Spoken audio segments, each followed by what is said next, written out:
আসসালামু আলাইকুম বন্ধুরা, আশা করি সবাই ভালো আছেন। আজকে এই ভিডিওটা করছি আসলে আমার মনের কিছু কষ্ট আপনাদের সাথে শেয়ার করার জন্য।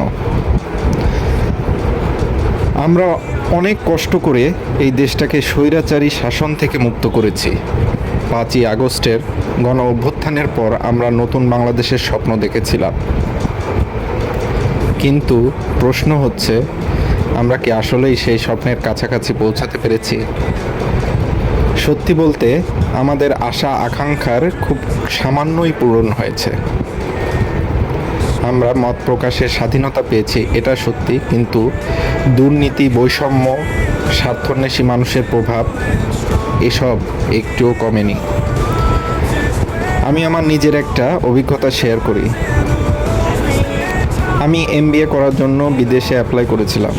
সব প্রসেস শেষ করার পর শুধু ভিসা বাকি ছিল। অথচ আমাদের দেশে সঠিকভাবে অ্যাপয়েন্টমেন্ট না পাওয়ায় আমাকে ঘুষ দিয়ে 10,000 টাকা দিয়ে অ্যাপয়েন্টমেন্ট কিনতে হয়েছে, শুধুমাত্র ইন্ডিয়া ভিসার জন্য অ্যাপয়েন্টমেন্ট। তারপর ফাইল জমা দিলাম, 22 দিন অপেক্ষা করার পর পাসপোর্ট ফেরত পেলাম, কোনো ভিসা ছাড়াই। সব মিলিয়ে যাতায়াত খরচ আর অন্যান্য খরচ মিলিয়ে 25,000 টাকা চলে গেছে, অথচ কোনো ভিসা পাইনি। আরেকজন ভাইয়ের সাথে কথা হলো, সেটা ইন্ডিয়ান আইব্যাকে, যমুনা ফিউচার পার্কে আর কি। সেও ভিসা করতে এসেছে, সে ভিসার জন্য 1 লক্ষ টাকা দিতেও রাজি। এটাই আমাদের বাস্তবতা। ছোট্ট একটা ভিসার জন্যই হাজার হাজার টাকা ঘুষ দিতে হচ্ছে। তাহলে পুরো দেশটাতে কি হচ্ছে সেটা সহজেই বুঝে নেওয়া যায়। আমরা এতটাই পিছিয়ে আছি যে স্বাধীনতা 53 বছর পরেও বাংলাদেশের বেশিরভাগ ইউরোপীয় দেশের অ্যাম্বাসি নেই। এটি জাতি হিসেবে আমাদের জন্য খুবই লজ্জাজনক।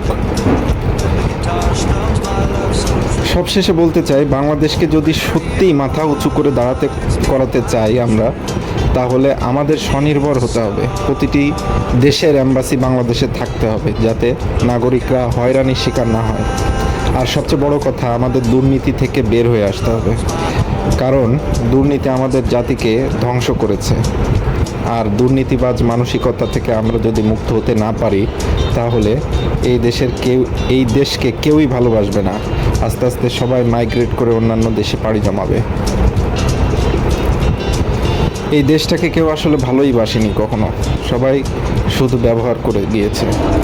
তাই আসুন আমরা সবাই মিলে একটু চেষ্টা করি দেশটাকে ভালোবাসার, ভালো কিছু করার, দেশের জন্য কিছু একটা করার। ধন্যবাদ। আর দেশের জন্য যদি আপনি ভালো কিছু করেন, দেশ এমনিতেই সুন্দর হয়ে যাবে।